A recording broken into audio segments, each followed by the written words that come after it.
bem? Doutora Jéssica Polano aqui. Eu me propus a fazer um mini curso gratuito que está sendo disponibilizado aqui no meu canal no YouTube. É um mini curso sobre a reforma tributária, nossa emenda constitucional 132 de 2023, onde eu vou estar comentando artigo por artigo, trazendo toda a especulação, trazendo as mudanças, críticas construtivas e críticas não construtivas, pensamentos de alguns autores do direito tributário muito importantes e respeitáveis aqui no nosso ordenamento jurídico brasileiro, jurídico tributário brasileiro, e todas as interdisciplinariedades possíveis do nosso direito tributário com os outros ramos do direito, bem como com outros ramos das ciências sociais, por exemplo, como a economia, sociologia, administração pública também, tá? Então, deixa eu diminuir aqui sem muito mais delongas, Vou mostrar aqui para vocês qual é a minha proposta. É aqui o mini curso Reforma Tributária, os comentários artigo por artigo. Vou fazer uma breve apresentação, de quem sou eu, doutora Jéssica Polano. Doutora Jéssica Polano, eu sou advogada, sou gaúcha, da fronteira do Rio Grande do Sul, com a Argentina, mas há 20 anos eu estou em Santa Catarina. Advogo há 5 anos, a área que eu decidi advogar foi na área tributária, tá? Eu milito na esfera administrativa, que é extrajudicial e judicial tributária, certo? Sempre tive um amor longínquo aí com o direito tributário, em virtude da minha mãe ter servido praticamente 40 anos à Receita Federal do Brasil, onde ela era analista tributária. Hoje é servidora pública federal aposentada, então eu nasci dentro da delegacia da Receita Federal, sempre tive contato com a fronteira e sempre tive aquela noção, do que significava o direito tributário, a parte que se aplicava à justiça, porque através da arrecadação, através da fiscalização, nós, podíamos então buscar a paz social, uma sociedade, uma comunidade, uma cidade mais justa. Então, sempre tive, desde muito pequena, da minha tenra infância, esta noção em virtude, do trabalho honroso de minha mãe. E, obviamente, dentro da faculdade, a primeira paixão foi direito penal, e pro final do curso, que na minha grade curricular eram os 2 últimos períodos de direito, então o último ano do direito foi onde eu tive direito tributário. E eu, obviamente já desconfiava de que eu me apaixonaria, como de fato aconteceu, eu me apaixonei. Fiz o TCC na área, o meu certame da OAB também foi em direito tributário, especialização em direito tributário, na advocacia tributária, bem como também em processo civil, Ainda sonho e ouso adentrar na pós-graduação em stricto sensu, mestrado e doutorado, Estou estudando, me preparando para tal, mas no momento eu apenas sou especialista, tá? Então essa é a doutora Jéssica Polano. Uma introdução necessária, gente, bem-vindos, Esse é um mini curso online gratuito. É um prazer tê-los aqui para discutirmos um tema que impacta diretamente a vida de todos, a reforma tributária instituída pela Emenda Constitucional 132 de 2023. Nos próximos slides vou guiá-los para uma jornada clara, objetiva e curta, para entender os principais pontos desta mudança histórica dentro do sistema tributário brasileiro, tá? Quais são os objetivos? O objetivo, deste mini curso é descomplicar o texto legal, tá? Analisar ali artigo por artigo da emenda, traduzindo numa linguagem técnica, mas que não seja de tão difícil explicação, para que outros colegas, outras pessoas que não são da área do direito, da contabilidade, da economia, possam assistir este vídeo e compreender, certo? Contextualizar a reforma, entender o porquê dessa mudança, os impactos na economia, nos negócios e no cotidiano de nós cidadãos, que somos contribuintes, Fomentar o debate crítico, né? Trarei então não apenas a letra da lei, mas também vou estar trazendo exposições, pensamentos, né, de doutrinadores, como eu falei, reflexões sobre os desafios, oportunidades, polêmicas envolvidas. Democratizar o conhecimento, garantir que todos, mesmo sem formação jurídica, compreendam o que essa reforma vai afetar, vai trazer de novo aos seus direitos, obrigações e também o planejamento. Metodologia do curso é explicar passo a passo, né? Digamos, hoje nessa aula introdutória, apresentando essa metodologia, eu vou estar explicando ali 3 artigos na média, tá?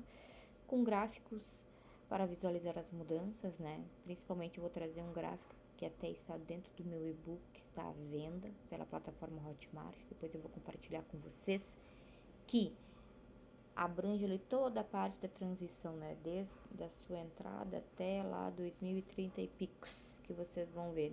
Quando chegar este momento, eu vou estar trazendo esse gráfico, essa tabela comparativa e tabelas também dessa transição, né, que vai ser, né? Porque a gente tá, né, vivendo aí agora em 2026, a gente vai viver com 2 sistemas simultâneos até alguns tributos, né, que já são mortos-vivos deixarem de existir, tá bom, gente? E destaque para os prazos, né, da implementação, que vai ser através dessa tabela, conforme eu falei. Essas aqui foram ideias que eu ainda não coloquei.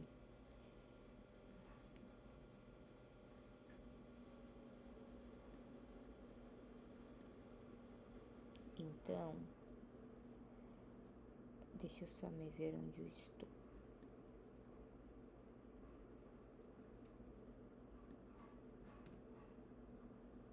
Tá, foi um slide a mais que ficou ali.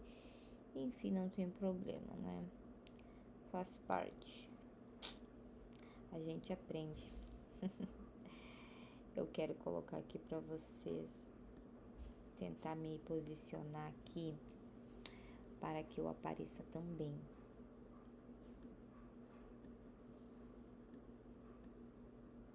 Tá? Eu quero aparecer simultaneamente aqui com vocês. Mas vamos colocar aqui o cronograma então, né? Gravarei essas aulas, né? Comentarei artigo por artigo, na média de 2 a 3 artigos, 30 minutos, né? Estar subindo aqui no meu canal do YouTube as aulas completas. Também tenho no meu canal do Insta, do TikTok. Acho que o meu TikTok ainda tá ativo, tá? Os cortes, né? Aí se você ainda não me segue nas redes sociais, eu convido que possa me seguir, né?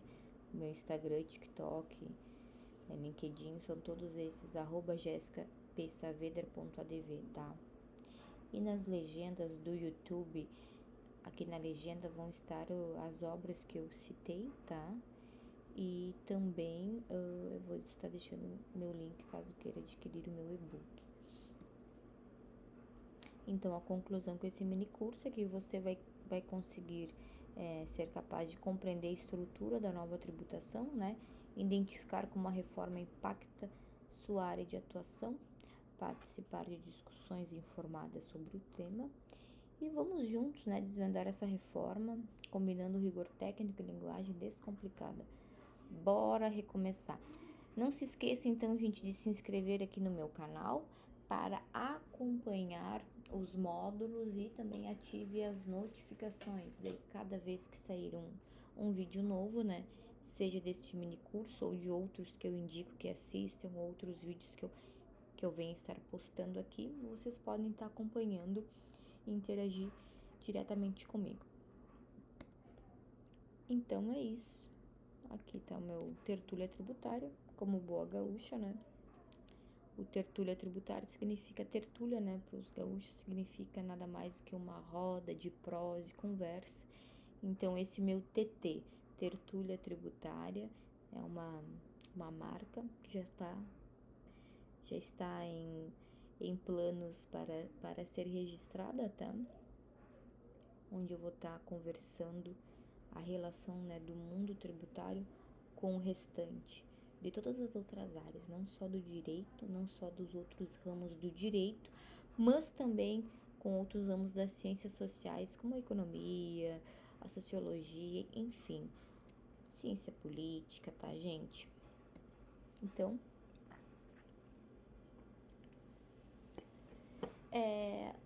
a emenda constitucional ela passou a vigorar na data da sua publicação, que foi 21 de dezembro de 2023. E aqui é muito importante, gente, nós fazermos, né, rememorarmos, né, no início do nosso curso lá de Direito, do bacharelando em Direito, a gente saber as diferenças dessas 4 palavrinhas que às vezes, né, parecem ser iguais, mas todas elas são distintas, tá certo? Vigor, vigência, validade, eficácia. Vigor. O que é vigor? Nada mais do que a força vinculante da lei, é a força, né? Tem a ver o que? Com a qualidade de uma lei ou a norma, né, de produzir os seus efeitos jurídicos. Ainda que a mesma tenha sido revogada, né, pode estar ainda fazendo os seus efeitos surtidos. Vigência é o período em que a norma produzirá efeitos, é o tempo, tá? Tem normas que às vezes vêm para existir durante um determinado tempo.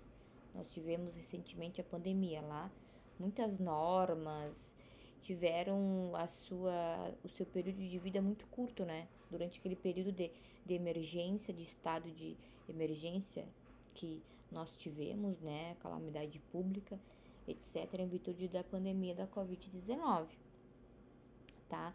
E aqui eu trouxe uma definição, né, de dois doutrinadores, né, civilistas, né, que muito bacana estudar por eles, eu indico, né.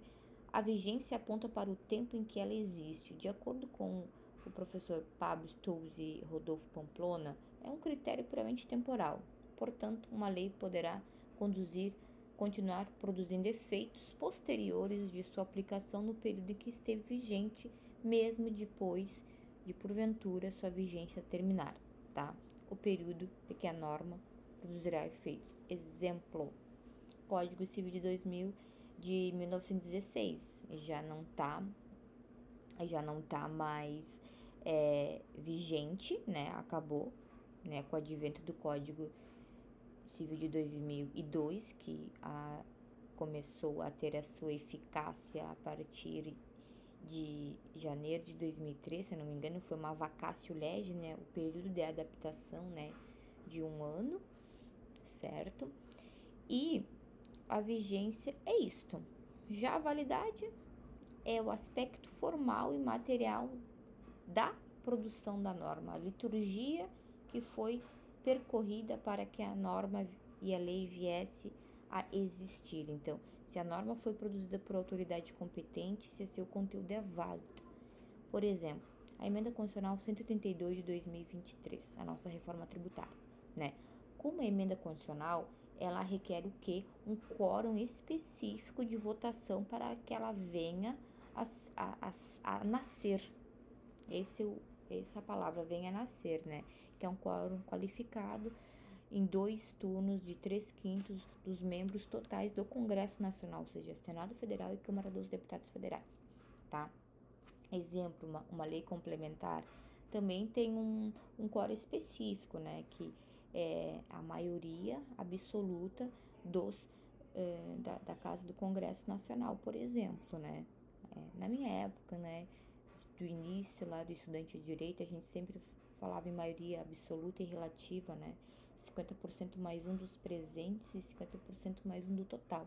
Creio que deva continuar se usando esse exemplo para que os acadêmicos ali do início do curso de bacharelado em Direito consigam, né, vislumbrar a diferença, né? Então, para cada tipo de lei, de norma, há um ritual, uma liturgia a ser seguida para que seja válida. Por exemplo, se numa das casas não tivesse os 3/5, esse quórum específico na votação, mesmo que a reforma, com todos os benefícios que ela está trazendo, que é principalmente justiça fiscal, transparência, simplicidade, né, tributária, mesmo tendo conteúdo riquíssimo, valiosíssimo para implantar um dos sistemas tributários mais avançados do planeta, se não tivesse seguido a votação desse quórum especial, que tem que ser seguido por ser uma emenda constitucional, né? Tá lá no artigo 60, parágrafo quarto, se eu não me equivoco, né? A emenda à Constituição tem que estabelecer, obedecer aqueles parâmetros, né? Nada que seja tendente a abolir, por exemplo, as cláusulas pétreas, né? Enfim, se não tivesse seguido essa liturgia, não teríamos uma emenda válida, né? Mas como ela foi seguida, aqui só foi um exemplo. Se não tivesse seguido a votação, né, nas duas casas, em 2 turnos, de 3/5 da maioria da absoluta total do Congresso, nós não teríamos, então, uma emenda constitucional válida, né? Ela teria que ser reproposta novamente, submetida às votações. Enfim, então, por isso que é importante a gente revisitar esses institutos que é bem do início lá do curso. E eficácia, o que é eficácia? Possibilidade da produção dos efeitos, no caso concreto. São os efeitos concretos. Vamos ao primeiro artigo, gente, da reforma, tá? O primeiro artigo que foi alterado, certo? Porque teve alteração de artigos e teve adições de outros, né? Claro que tu não pode adicionar, por exemplo, um outro artigo 155, né? Tu vai fazer o quê? Tu pode adicionar através ali, colocando letras, né? 155A, 155B, 156A, como nós depois vamos ver, né? Que aborda ali a parte do IBS, ok?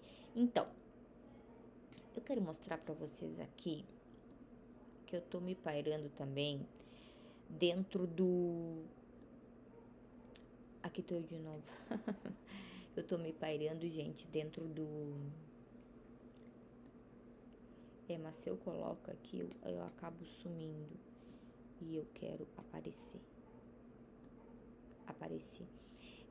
Eu quero dizer pra vocês que eu tô... Ó, é sempre assim, eu acabo sumindo, mas não tem problema.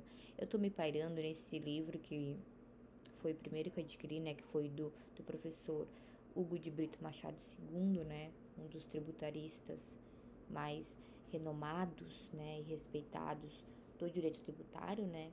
Ele é filho do nosso saudoso professor Hugo de Brito Machado, né? O pai dele, né? Que grande jurista, foi uma grande perda. Já faz 1 ano e pouco, se não me engano, que nós perdemos o professor Hugo. E também um carinho que eu tenho é porque foi a primeira obra que eu tive contato de direito tributário foi do professor Hugo. Era uma obra da minha irmã, tá? E do professor Hugo de Brito, né? Eu já tenho livros dele, né? Como processo tributário, né? Que foi inclusive uma das obras que eu estudei para prestar o certame da segunda fase do OAB. Então é um professor que eu indico. Já de antemão eu digo que ele é uma pessoa sincera, né? E critica a reforma em muitos aspectos, né? Foi isso que eu compreendi lendo os comentários que ele fez, né? Artigo por artigo. Eu vou estar me baseando nele, em outros também, como tem um livro que tá... Este livro aqui é adquirido, né? É gratuito, tá? Eu adquiri na forma de e-book, né? Porque faz um bom tempo que eu tenho todos os livros que tem opção de e-book, eu tenho adquirido dessa forma, que é uma forma de nós fazermos a nossa parcela de bem ao meio ambiente saudável, né? Que inclusive é um dos enfoques que a reforma trouxe, né? Um meio ambiente saudável, né?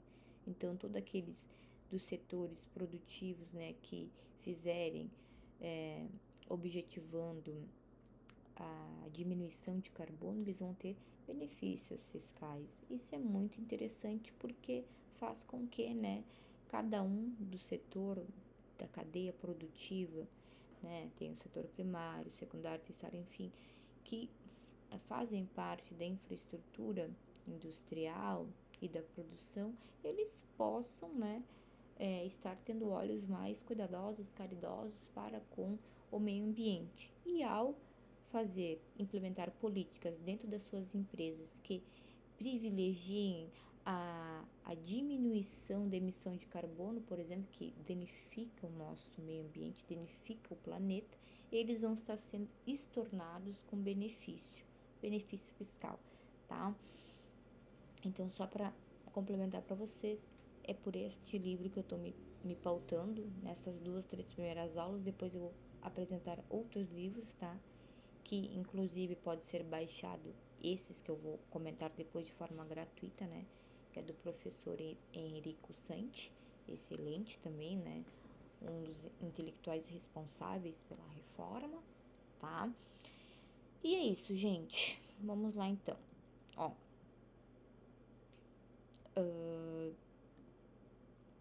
né? Então, Emenda Constitucional 132 de 2023, as mesas da Câmara dos Deputados do Senado Federal, nos termos do parágrafo 3º, eu tinha falado 4º, né? Mas 4 são as cláusulas pétreas, do parágrafo 3º do artigo 60 da nossa CF, promulgam a seguinte emenda constitucional. Ali está o artigo 1º e fala todas as alterações, né? E aqui, como eu falei para vocês, a vigência já é a partir do quê? De 21 de dezembro de 2023.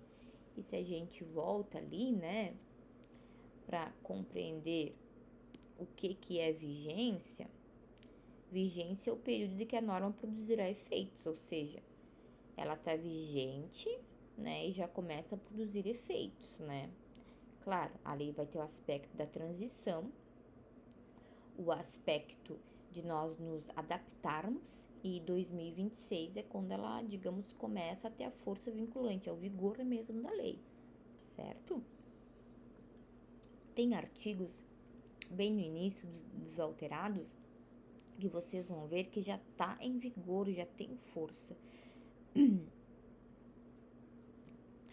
Então, vamos lá. O artigo 43, parágrafo 4º da lei. Deixa eu sair aqui do modo tela cheia e me colocar ali no cantinho de novo. Ele fala da parte das regiões, né? Então, para efeitos administrativos, a União poderá articular sua ação em um mesmo complexo de econômico e social, visando o seu desenvolvimento e a redução das desigualdades regionais. Ali dispõe o parágrafo 1º, por exemplo, a lei complementar disporá sobre condições para a integração das regiões em desenvolvimento, composição dos organismos regionais. Parágrafo 2º, os incentivos regionais compreenderão, além dos outros na forma da lei, igualdade de tarifas, juros favorecidos, isenções, reduções e diferimento temporário de tributos federais devidos por pessoas físicas ou jurídicas. Aí, né, parágrafo 3º, nas áreas a que se refere parágrafo 2º, 4, que é a prioridade ali, incentivará a recuperação de terras áridas, enfim, tá. Mas o que interessa pra gente é o quê? O parágrafo 4º, né, que foi adicionado, não havia correspondência na nossa CF de 88. O que traz o parágrafo 4º? Vamos lá? Sempre que possível, a concessão dos incentivos regionais a que se refere o parágrafo 2º, inciso 3, isenções, reduções ou diferimento temporário de tributos federais devido por pessoas físicas ou jurídicas. Então, esse daí considerará critérios de sustentabilidade ambiental e redução das emissões de carbono, ou seja, o impacto, né, que a reforma tributária já traz. A primeira alteração que nós temos contato dentro da nossa CF é a correlação do meio ambiente, ou seja, já estamos vendo aqui o direito tributário atuando no direito ambiental, certo? Porque na medida em que esses incentivos, essas reduções de tarifa da tributação federal que são devidas por pessoas físicas e jurídicas, se priorizarem, né, a sustentabilidade e a redução da emissão de carbono, vai ter um prêmio, vai ter um benefício fiscal, tá? Então, ali já dá o quê? Um mandamento de otimização, ou seja, aí a lei complementar, né? Nós temos a nossa lei complementar de 2014, a nossa lei complementar 124 de 2025, perdão, que fala da regulamentação da emenda, né? Da parte do consumidor, né? IBS, CBS, já aborda alguns aspectos. E está em trâmite o projeto de lei 108, né, que vai criar o comitê gestor do IBS, tá? Então, nós já estamos vendo o reflexo positivo, né, deste primeiro artigo. Mas claro, aqui, ó, agora eu vou colocar alguns comentários, por exemplo, aqui do professor Hugo de Brito. Ele traz ali algumas referências normativas importantíssimas, né?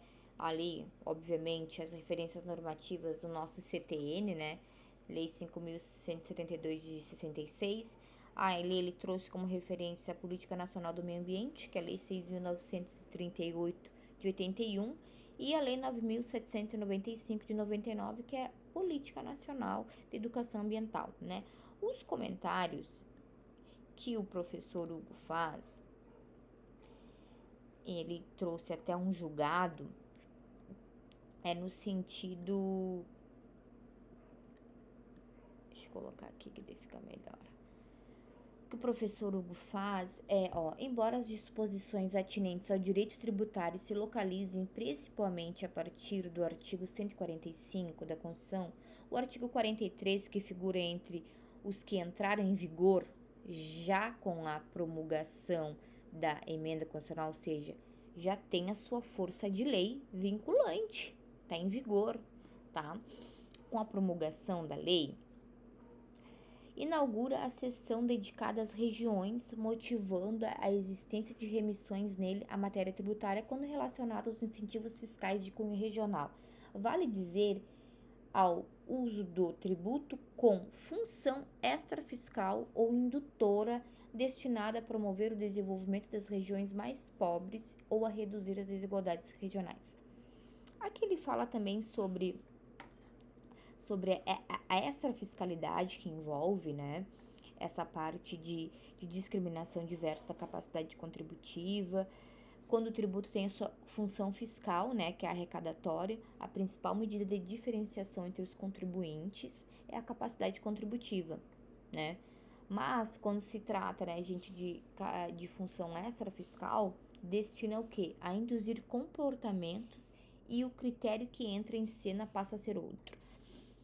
Aqui eu acho que ele trouxe até uma crítica, trouxe até um julgado também, bem interessante.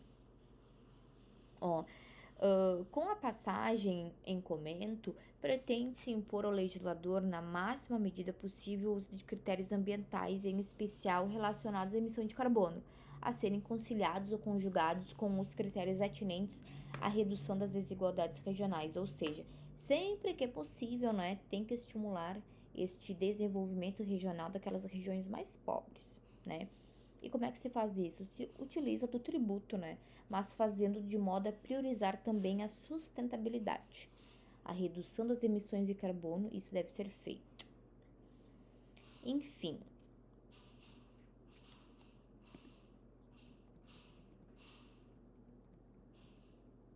Aqui nós temos... Se eu não me engano, foi ele que trouxe um exemplo, por exemplo, de um carro, né?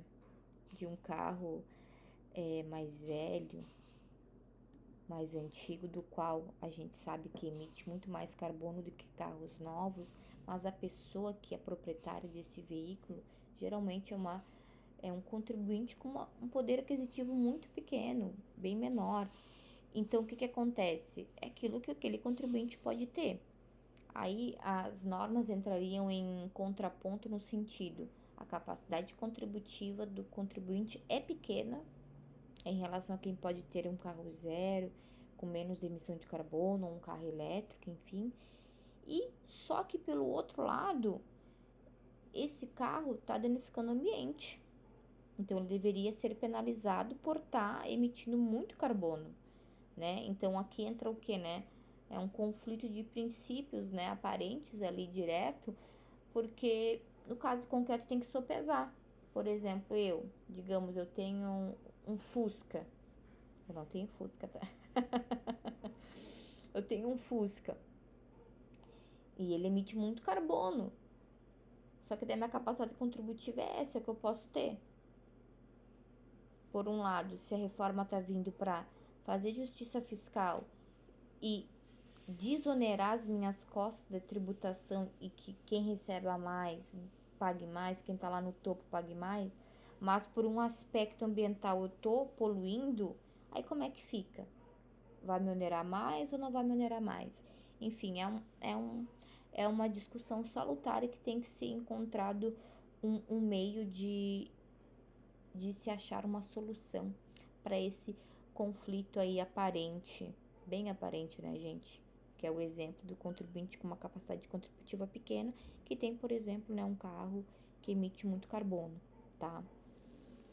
Não temos correspondência, né, na nossa CF de 88. Aqui ele trouxe, por exemplo, um julgado bem interessante, né, do estado do Pará, na qual foi declarado inconstitucionalidade, um julgado recente de 2022, que no caso ICMS que poderia ser seletivo em função da essencialidade, aqui que o estado do Pará ele colocou, majorou as alíquotas para além, né, na parte da distribuição de energia elétrica, né, energia elétrica, né, é um bem que a gente consome, que é essencial para as necessidades primárias básicas da gente, né, e foi declarada inconstitucional esta lei do estado do Pará, tá, porque aqui, ó, os critérios indicados pela Constituição para pautar a extrafiscalidade, por mais vagos que pareçam, não são meros conselhos do legislador.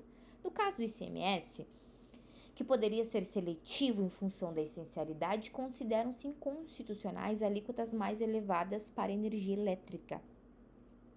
Ação direta de inconstitucionalidade, artigo 12 da Lei 5.030 do Estado do Pará, ICMS sobre operações de energia elétrica e serviços de comunicação.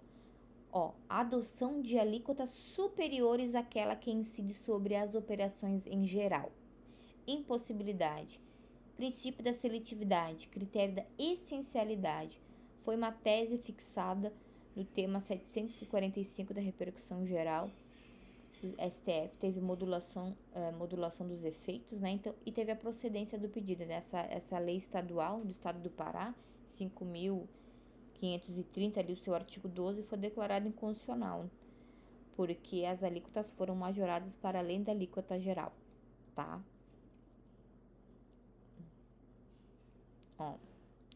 Aqui, cabe a gente ler, gente, o plenário do tribunal fixou a tese de que, uma vez adotada pelo legislador estadual, a técnica da seletividade em relação ao imposto sobre circulação de mercadorias e serviços, ICMS, discrepam do figurino constitucional as alíquotas sobre as operações de energia elétrica e serviços de telecomunicação em patamar superior ao das operações em geral. Considere-se a essencialidade dos bens e serviços, tá? Aí citou outros julgados e o tema, né, 145 de repercussão geral, tá? A ação direta foi conhecida e o seu pedido foi julgado procedente, declarou inconstitucional o artigo B, inciso 1, a linha B e inciso 3, a linha A desta lei estadual do estado do Pará. Aí eles colocaram, né, a modulação dos efeitos pela decisão fixadas no leading case, né? Olha aí o estrangeirismo, né? O estrangeirismo do nosso Supremo, né? Leading case, o caso líder, né? Perfeito. Então aqui nós findamos a análise do primeiro artigo, tá? Vamos ver o próximo. O próximo é o artigo 50. O artigo 50, deixa eu aumentar aqui pra ficar mais bonitinho, né? Aí eu diminuo, é cheio de malabarismo, né, gente? A gente vai aprendendo e aprimorando as técnicas. Deixa eu me pôr aqui nesse cantinho que fica melhor. Tá. O artigo 50, né? Havia já correspondência na nossa CF original, aí apenas houve adição no que tange ali a presidência do comitê gestor, tá? Vamos ler então diretamente já do texto alterado. Artigo 50. A Câmara dos Deputados e o Senado Federal ou qualquer de suas comissões poderão convocar ministro de Estado, quaisquer titulares de órgãos diretamente subordinados à Presidência da República ou o presidente do Comitê Gestor do Imposto sobre Bens e Serviços, né? Comitê Gestor do IBS, para prestarem pessoalmente informações sobre assunto previamente determinado, importando crime de responsabilidade, a ausência sem justificação adequada. No caso, no original, apenas não havia essa parte, né, do Comitê Gestor do Imposto sobre Bens e Serviços. Então, o que traz essa norma? O que traz esse artigo? Que o futuro, quando criado o comitê gestor e o presidente do comitê gestor do IBS, aquele que vai presidir, ele pode ser acusado e pode ser atribuído a ele, se ele não justificar a sua ausência, quando, né, chamado a uma das casas do nosso Congresso Nacional a prestar esclarecimento, seja no Senado, uma das pastas do Senado, seja uma das pastas da Câmara dos Deputados, para prestar esclarecimentos. Então, esta é a novidade. Muitos já criticam. O que eu penso sobre crítica? Vamos fazer um parêntese. Tudo que é novo nos causa um certo medo, porque nós já estávamos acompanhados, a gente já estava na nossa zona de conforto, né? Aquele sistema tributário ali, né? Com a recepção como lei complementar do nosso CTN pela nossa Constituição e o próprio sistema que está inserido nela, a gente já estava acostumado, né, com aquele sistema bonitinho ali, cheio daquelas controvérsias, cheia daquele contencioso tributário, seja no administrativo, seja no contencioso tributário judicial. Então a gente estava acostumado com aquilo. Quando vem, embora se especulasse, houvesse já reuniões e grupos que foram pioneiros e conversaram com diversos governos desde 10 anos para cá. Então, agora estamos aí, né, já fizemos um ano da promulgação da nossa emenda, já estamos aí no segundo ano, né, para nós nos adaptarmos a este novo sistema. E o que eu penso é que, né, embora tenham críticas salutares, a gente tem que abraçar um novo, né? E como muitos operadores, colegas advogados tributaristas, economistas também, estudiosos que participaram e teceram mais de perto esta reforma, eles têm olhos, né, bem esperançosos, realistas e sempre enxergando o copo meio cheio e não o copo meio vazio, né? Talvez, né, eu sei que teve críticas à oposição do governo, por exemplo, muitos disseram, mas não escutaram operadores do direito com renome, etc e tal. Eu creio que escutaram sim, né, porque foi aberto para todos os setores da sociedade, todas as esferas de poder. Todos os entes federados participaram, todas as esferas administrativas fazendárias participaram, todos os procuradores municipais, estaduais, enfim, todos, a Procuradoria da Fazenda Nacional, a Receita Federal, estavam tudo ali em conjunto, né, com a construção desta reforma, né, claro, né, às vezes é muito jogo de vaidade e ego, né, ter que não participei, vou criticar, ou assim, não quero me entregar no novo, sendo que sempre criticaram o sistema. Aí vem um sistema novo que não é perfeito, mas é o que foi possível ser entregue num tempo recorde, né? Aí aplausos para todo o governo federal, o presidente Lula, o nosso ministro Fernando Haddad, o secretário extraordinário da reforma, Bernardo Api, e todos os outros intelectuais que fizeram parte disso, além de todos os parlamentares. Então a gente tem que deixar os parabéns, porque algo queria e não se conseguiu. Então foi uma convergência de todas as forças dos poderes, executivo, legislativo e judiciário também, e a parte de todos os entes estarem representados. A sociedade civil foi representada, os empresários foram representados, enfim, né? Então Não adianta sermos, né, tipo, criança que chora e reclama. Tem que se deleitar e estudar. Eu, por exemplo, desde então sempre estou estudando. E sempre estou estudando através de muitos doutrinadores e operadores. E eu acho que é isso que tem que ser feito. É uma oportunidade para vários ramos do direito, né, gente?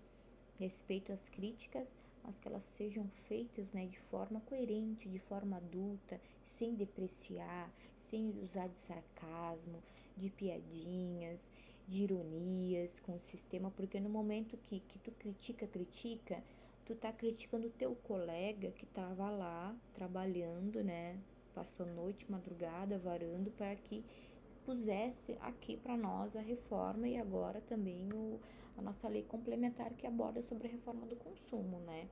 Então, é necessário também isso. Não tem a ver só porque foi feito dentro do governo Lula. Bom, ele é um líder, né? Ele sabe conversar com todo mundo e por isso que se fosse outro presidente talvez não teria saído, tá? A reforma não é perfeita, mas é possível.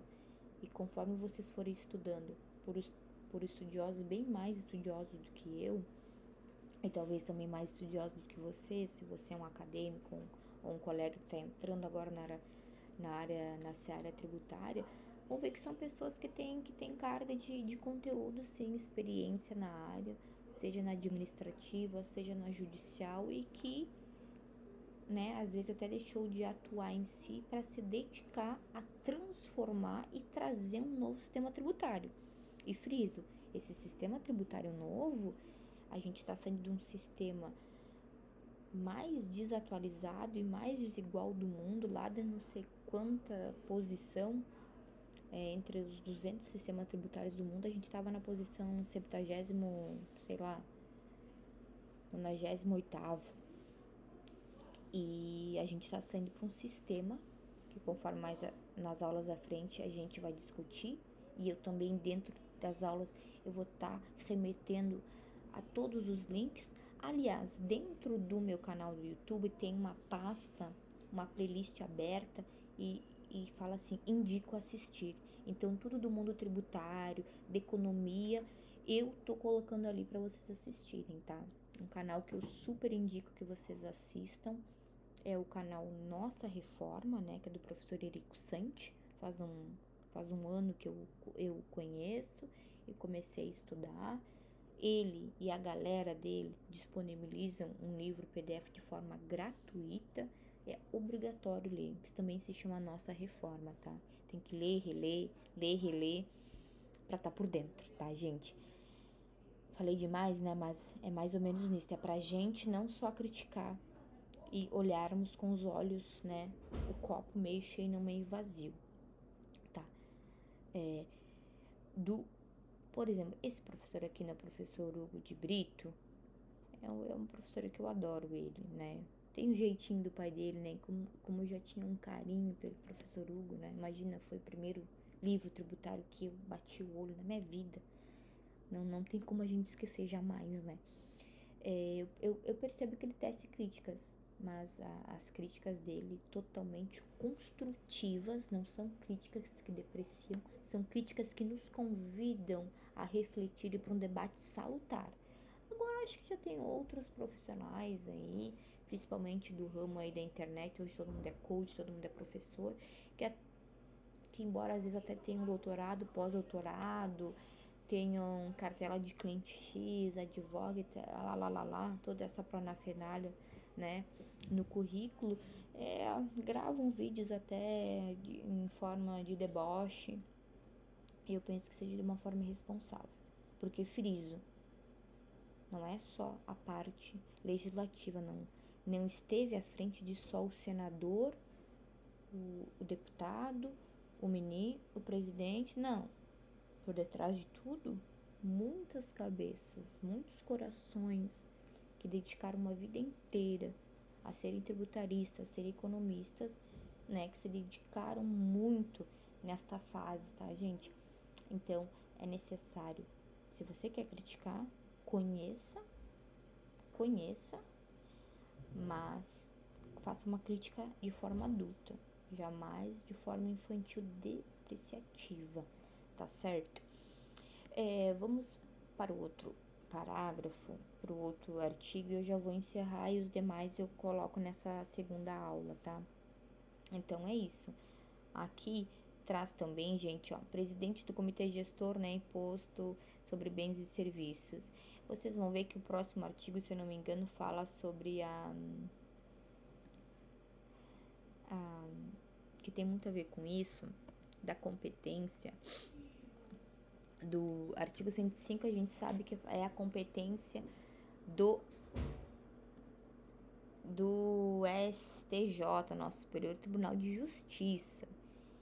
E o nosso Superior Tribunal de Justiça, né, como o IBS, o CBS, o IBS, perdão, gente, CBS é da União, outra coisa. O IBS e o CBS vão ter o quê? Competências compartilhadas, no sentido de que eles vão ser instituídos, né, pelo Distrito Federal, pelos estados e pelo município. Então vai ter que ter um gestor, né, meio que um gestor presidente para acalmar os ânimos do que vai ser esse novo sistema, né, dos serviços, né. E aqui no artigo 105, que declara ali a competência do STJ, foi adicionado a linha J no inciso 1º, e que diz o seguinte: os conflitos entre federativos ou entre estes e o comitê gestor do imposto sobre bens e serviços relacionado aos tributos previstos nos artigos 155A e 195. E a gente sabe que... Deixa eu só ver como é que eu... A minha outra tela aqui ficou sem brilho, sem escura. E eu quero abrir aqui com vocês os artigos 195 aqui, gente, com vocês. Enfim, cadê?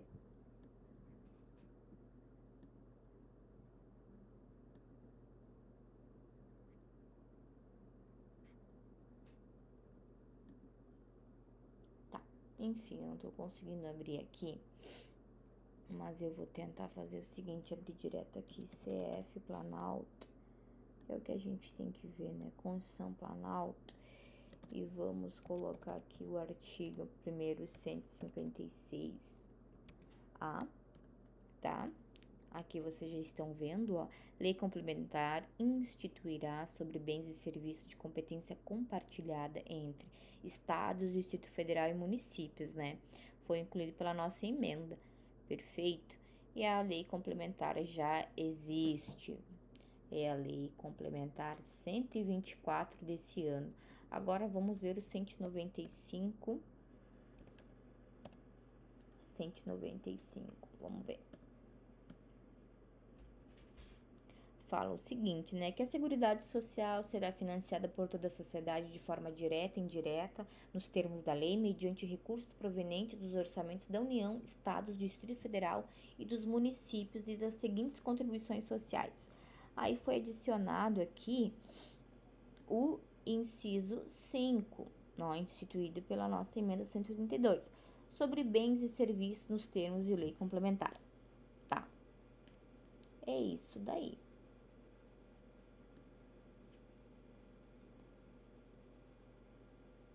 Então, os conflitos que vierem a existir, gente, os conflitos que vierem a existir, né, entre o presidente do comitê gestor e os outros entes federados, a competência direta vai ser para o STJ, né? Muitos criticam, vai haver um congestionamento de contencioso, muitas ações vão ser ajuizadas. Calma, né? Vai ter a transição, o período de adaptação, tá? E em 2027 é quando deixa de existir mesmo o 2027, 2027 deixa de existir piscofins. 2033, adiós ICMS e SS. E lá mais adiante é que vai ser o imposto, o IPI, né? Aí o IPI só vai existir ali para a Zona Franca de Manaus, certo? Eu vou trazer a tabela que eu fiz da transição. Numa dessas próximas aulas eu vou trazer a tabela, tá? Tá dentro do meu e-book, que eu vou deixar aqui na descrição da legenda. Então são muitas críticas porque muitos temerosos, né? Muitos querem antever o que pode acontecer, mas o professor Luiz Eduardo Schweire, que é um grande tributarista também, ele fala, né, que seria até irresponsável, né, o profissional da área afirmar X ou Y, que vai ser assim um assado. A gente tem que viver para ver, tá? Embora ele tenha algumas ressalvas e críticas, né, vale muito a pena também estar procurando no YouTube Faculdade de Tributação Brasileira, que eles têm aulas magnas, né, com cada um dos expoentes do direito tributário mesmo, e também com os que estiveram mais tete a tete, estiveram no bastidor desta conversa durante esses últimos 10 anos, e também com os que fazem. E também o canal do professor Eurico Santi, Nossa Reforma. Eu vou deixar embaixo o link de cada um desses canais que eu sigo, estou sempre acompanhando, ou seja, é muito conteúdo rico, gratuito, de pessoas que entendem e estão da área, e de pessoas que fizeram parte, que eu acho que isso é muito importante, né? Tu vai te aliar a qual dos grupos, né?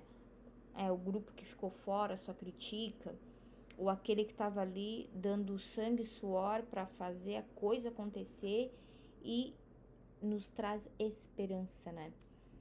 É bem bacana, assim, a gente tá saindo de um sistema injusto, muito difícil, complexo, complicado, pro tão famoso que muita gente queria, inclusive os que muito criticam, eles tanto queriam o IVA, né? Que é o Imposto sobre Valor Agregado, simples, transparente, reto, direto, sem essa de cálculo por dentro que tem o ICMS, entende, gente? Então vamos olhar com esperança esse nosso sistema, essa nossa emenda constitucional. Então é isso. Eu espero que vocês tenham gostado desta aula e até a próxima, dando sequência nos nossos artigos aqui, tá? Eu vou procurar tá me aperfeiçoando mais nesta onda de tecnologia, aulas e dicas da internet, sempre acompanhada do bom chimarrão, que não deixa de ser um tertúlia tributária para mim, né? E eu tô com novidades, eu vou trazer convidados também no meu canal, vai ser bem bacana, tá? Então é isso. Espero que vocês tenham gostado. Deixe seu comentário, a sua dica, a sua crítica. Sempre peço, né, que se for para criticar, né, que seja de uma forma que nunca entre na esfera subjetiva de uma outra pessoa, né? Nunca seja uma ofensa depreciativa, porque no momento que a gente ofende, a gente está incidindo em certos tipos penais, né? Dos crimes contra a honra. Então, a internet, ela não é uma terra sem lei. A gente tem que respeitar. Tem que sempre fazer críticas construtivas. Tá bom, gente? Um beijo no coração. Obrigada a todos que me acompanharam nessa aula.